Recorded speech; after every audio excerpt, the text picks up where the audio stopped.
Was similar to deportations by the SS. The descriptions are just horrific. 60, 70 people in a closed cattle truck with no sanitary provisions, just a hole in the floor, packed so tightly that they had to stand up, they couldn't sit down.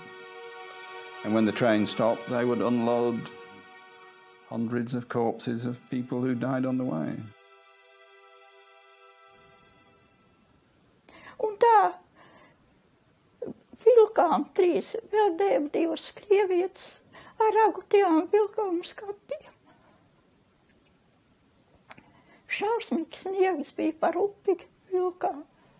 Bet tas tiešām, ka man dēliņu vilka, tad tos sargi bija noņemti. Tā jau viss, kas mira, bērns glabāja pie privātajiem. Tos neskaitīja, ka tie ir apcietināti, tos pie privāti. Mums jau raka purvā. Un tad viens atkal bērnīši nomira. Tad es neatceros, cik vai bija pusgads vai gads bija. Tad es atkal vilku to. Un tad es tikai aizgājis pie savu dēlu. Un tā bija pēdīga reize. Vienreiz es apcīju.